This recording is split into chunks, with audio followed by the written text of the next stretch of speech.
public est exceptionnellement au Salon de l'agriculture. Bienvenue dans ce débat d'écran public, une série de débats que nous consacrons à de grandes questions publiques, ou plutôt d'actualité des politiques publiques, autour normalement d'un documentaire, aujourd'hui dans cette configuration un peu particulière qui est celle du Salon de l'agriculture. Alors le documentaire que vous avez pu voir sur France 3 récemment, ou que vous pourrez retrouver notamment sur Acteurs Publics, s'intitule « Nouveaux paysans, les semeurs d'espoir ». C'est un film de 52 minutes réalisé par Aurélie Bérard qui nous fait le plaisir d'être présente sur ce plateau pour en parler. Nous ont rejoint aussi Philippe Noyau, président de la Chambre d'agriculture du Loir-et-Cher, mais aussi agriculteur, et Arnaud Daguin, ancien chef étoilé, cofondateur du mouvement pour une agriculture du vivant et qui se définit, je crois, comme éco-passeur, un très beau mot. Alors au fond, ce documentaire, vous l'avez vu ou vous le verrez, pose une question fondamentale. Allons-nous et comment vers un nouveau modèle agricole par opposition au modèle d'agriculture conventionnelle, productiviste, intensif, industriel, et donc vers un nouveau modèle qui parviendrait à concilier plusieurs grandes idées, produire une alimentation saine et de qualité, participer à la protection de l'environnement, de la santé humaine, mais aussi du bien-être animal, et finalement tenir compte de l'évolution à la fois de nos mentalités et de nos besoins. Ces nouvelles pratiques s'inscrivent encore en partie en marge de l'agriculture conventionnelle, agroécologie, permaculture, production biologique. La question que nous nous posons aujourd'hui, c'est comment accompagner les nouveaux paysans, c'est le titre du documentaire, vers un modèle économique et écologique durable et quel rôle pour les pouvoirs publics dans cette phase de transition, quelques mois à peine après la loi agriculture et alimentation. Je me tourne d'abord vers vous, Aurélie Bérard, puisque vous êtes la réalisatrice de ce documentaire. Vous avez rencontré des agriculteurs que vous définissez comme des nouveaux paysans. Il y a notamment Sylvain à la ferme de Martory, dans le Cantal, mais aussi Céline qui est maraîchère dans l'Allier, et le réseau des fermes expérimentales, notamment en Touraine avec Maxime de Rostolan. La question que je voudrais vous poser, c'est, au fond, ces agriculteurs que vous avez rencontrés, se vivent-ils comme des militants un peu en marge du système, comme des sortes de pionniers d'un avenir meilleur, ou comme des paysans tout simplement? Un peu tout ça à la fois, je pense. Ils sont tous paysans, ils ont tous un rapport à la terre, au sol qui est important. Ils sont les héritiers d'une terre et d'une culture aussi. Tous ont à cœur d'aller vers ce que leur ont pris les parents, les grands-parents. Il y a toujours cette idée d'héritage qui est de transmission, voilà, qui est à cœur. Ils sont tous aussi militants d'une certaine manière, même si ils ne le font pas forcément de manière médiatique. Je pense notamment à Sylvain Caumont, qui en fait a mis son système en place on peut dire de permaculture, tout seul dans son coin. Ça fait 10 ans qu'il y travaille. Il n'avait jamais trop entendu ce terme de permaculture. Voilà, c'était il y a quelques années. Et il s'est dit, ah oui, moi c'est ça que je fais en fait. Voilà. Je crois que c'est des choses que ces paysans ont en eux, voilà, tout naturellement. Alors, on voit notamment Céline dans votre documentaire, qui est graphiste à la base, qui est en pleine reconversion. Et à l'occasion de son portrait, on apprend que c'est, je crois, un tiers des nouvelles installations en 2015 qui se font d'une manière ou d'une autre dans le cadre de l'agriculture bio ou en tous les cas d'une démarche engagée. Philippe Noyau, vous qui êtes à la tête de la Chambre d'agriculture du Loir-et-Cher, est-ce que vous diriez que ces nouveaux paysans, bien sûr catégorie assez large, hein, sont très nombreux, et est-ce qu'ils ont au fond vocation, je vais utiliser un terme polémique, mais à remplacer les exploitations agricoles plus traditionnelles, ou est-ce qu'il existe toute une gradation finalement de cas qui va de l'agriculture conventionnelle au bio? Une partie des nouveaux agriculteurs néo-ruraux qu'on appelle donc s'installent dans des situations effectivement atypiques où ils ont envie de voir différemment les choses. Mais le plaidoyer que vous avez fait sur l'agriculture industrielle est sûrement, enfin le trait est sûrement un petit peu forcé. Beaucoup d'agriculteurs sont conscients que le sol, on l'emprunte aux générations futures et qu'on n'est là que de passage. Donc on a tout intérêt à préserver ce sol. Effectivement, depuis on parle d'agriculture de conservation, c'est effectivement regarder ce qui se passe dans ce sol pour le transmettre dans des bonnes conditions aux générations futures.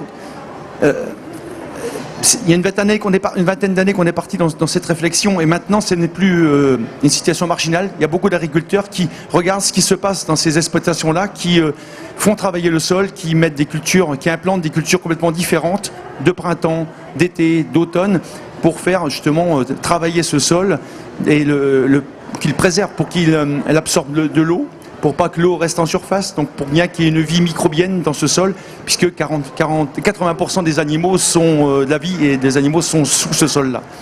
D'accord, donc une conscience très largement partagée dans tous les modèles. Ce qui n'était pas le cas il y a quelques années. Alors, on va revenir à la question des pouvoirs publics et de ce qu'ils font pour encourager ces pratiques, mais j'aimerais qu'on sache vraiment de quoi l'on parle avant. On dispose désormais, depuis des années, on le dit, de données assez fiables, qui montrent d'ailleurs que parfois l'agriculture bio peut obtenir même de meilleurs rendements sur toute une partie de la planète. En tous les cas, c'est notamment Jacques Caplin qui avait écrit chez Actes Sud et publié un texte intitulé « L'agriculture biologique pour nourrir l'humanité », qui défendait cette idée qu'au fond, on pourrait même nourrir 9 milliards de personnes, peut-être à terme, avec l'agriculture biologique. Mais j'aimerais peut-être évoquer avec vous, Arnaud Daguin, puisque vous êtes à la tête de ce mouvement pour une agriculture du vivant, le concept d'agroécologie. Reprendre peut-être un petit peu de champ, et notamment pour les néophytes, pour l'articuler avec cette idée plus connue finalement des consommateurs et du grand public, qui est le bio. Qu'est-ce qui est important? C'est le bio, c'est l'agroécologie, c'est l'humain, c'est la nature, c'est... C'est moi qui ai droit à la question piège. Ben écoutez, on va calmer tout le monde. Je vais vous donner ma propre définition de l'agroécologie. C'est pour moi la réconciliation de l'humain avec le vivant. C'est pas compliqué, ça fait 12 000 ans qu'on fait de l'agriculture contre le vivant. Et aujourd'hui, nous sommes sommés par nous-mêmes, pour notre propre pérennité en tant qu'espèce, de nous réconcilier avec le vivant. Ce que vous venez de dire là sur le fait de nourrir l'humanité, pour moi, n'est pas une vraie question. En fait, si on voulait nourrir l'humanité, ça serait fait depuis longtemps. C'est-à-dire, si on voulait qu'il n'y ait plus 12% de la population mondiale qui soit menacée de mourir de faim, ça c'est un problème politique, c'est pas un problème de ressources. Aujourd'hui, notre planète produit de quoi nourrir potentiellement 12 milliards d'êtres humains, si on mange un peu différemment et si on n'en jette pas un tiers. Donc c'est pas le problème, et il y aura d'ailleurs plus de gens malheureusement qui vont mourir de trop et mal bouffés dans les années qui viennent que de gens qui vont mourir de faim. C'est donc que le problème n'est pas vraiment là. Notre problème, c'est la pérennité de notre système alimentaire et donc de notre système agricole. Et c'est cette reconnexion dont nous avons besoin, cette compréhension globale de nos besoins ultimes. En fait, si on veut durer aujourd'hui, il faut que nous soyons capables d'abandonner la fertilisation pour aller vers la fertilité, de laisser tomber un peu le génie mécanique pour aller vers le génie végétal, et d'oublier un petit peu le productivisme pour aller vers une vraie productivité. Rien n'est plus productif que le vivant. En fait, les endroits de la planète où il se produit le plus de biomasse sont des endroits où on ne laboure pas, où on n'arrose pas, où on ne met pas d'amendement. Ce sont les forêts primaires, par exemple. Mais il y a un endroit comme ça aussi en Europe. Dans les jardins ouvriers de la fraternité ouvrière de Moucrons, en Belgique, on ramasse 12 kilos de nourriture par mètre carré et par an. Ce qui est un rendement absolument dingue. Simplement, on ne va pas ramasser que des radis ou que des carottes, hein. On va aller se nourrir là-dedans. Ce n'est pas tout à fait la même façon d'envisager de nourrir l'humain que celle qu'on a aujourd'hui. Si vous voulez faire des baguettes tous les jours, il vous faut de la farine. Si vous voulez la farine, il vous faut du blé. Et il vous le faut en temps et heure. Donc on a besoin de ces circuits-là. Il n'empêche qu'aujourd'hui, on voit bien, et monsieur ici est un témoin de ça, puisque c'est un acteur de ça, que la problématique de la vie du sol est revenue au centre de nos préoccupations. Si vous voulez des oiseaux dans le ciel, si vous voulez une biodiversité qu'on puisse observer, eh bien il faut qu'elle démarre par une biodiversité que vous ne voyez pas. Et vous ne la voyez pas parce qu'elle est sous le sol. Ça commence par des champignons microscopiques, du champ mycélaire et des bactéries. C'est là que démarrent toutes les chaînes trophiques. Si vous voulez des milans qui bouffent des petits oiseaux ou des lézards qui eux-mêmes bouffent des insectes, qui eux-mêmes mangent des vers de terre, eh bien, il vous faut démarrer par le début. Et le début, ce sont des sols vivants. Or, notre agriculture, malgré tout, depuis 12 000 ans, fabrique du désert. Et elle fabrique du désert depuis 11 850 ans en bio. Raison pour laquelle il faut en revenir à des principes qui relèvent d'une philosophie, au fond, du vivant, et c'est ce que vous défendez. Alors, une question pour Philippe Noyau. Est-ce que, si l'on s'entendait, et à supposer déjà que l'on s'entende sur ces grands principes, mais on y va nécessairement, porté par l'histoire et la contrainte, si ce n'est par l'intelligence, la question qui demeure, et qui est prégnante aujourd'hui en termes de politique publique, c'est celle de savoir si ce type d'exploitation peut fonctionner de manière, alors l'un des acteurs le dit très bien en parlant de l'autonomie, il en appelle à l'autonomie et même à cette idée, cette formule, créer un petit écosystème qui s'entretient. Au fond, est-ce qu'il s'agit d'exceptions vouées à la subvention permanente et ne pouvant survivre que grâce à la subvention, ou est-ce qu'on peut espérer que ce type d'exploitation atteigne un stade naturellement viable d'un point de vue économique ? Ma réponse sera, c'est pas tout blanc et tout noir. Et il y a des étapes avant d'arriver à cette étape finale, ce Graal. Le principal, moi, ce que je souhaite en tant que président de Chambre d'agriculture, c'est d'emmener le maximum d'agriculteurs vers déjà la prise de conscience de tous et commencer l'action. Et quand on va pouvoir commencer l'action, c'est-à-dire qu'on aura pris conscience et on va y aller. Il faudra sûrement un certain temps, mais à nous d'accompagner les acteurs, alors tous les acteurs d'État, tels que les deux recherches, tels que l'INRA ou les instituts, et aussi avec le consommateur, parce qu'il y a aussi l'action dans son jardin, l'action autour de ce qui se passe, des villes, des collectivités. C'est une prise de conscience collective sur justement de favoriser tout ce qu'a dit monsieur tout à l'heure, les insectes, tout ce qui se passe dans l'air, dans l'eau, dans le sol. C'est ça qu'il faut à nous tous, d'avoir notre action. Et l'action de chacun sera importante et c'est avec ça qu'on aura des résultats. Alors concrètement, puisque c'est une question qu'on aurait aimé poser au député LaREM Jean-Baptiste Moreau, qui devait être avec nous mais qui a été retenu puisque cette table ronde s'organise dans les conditions du direct et du réel au Salon de l'agriculture.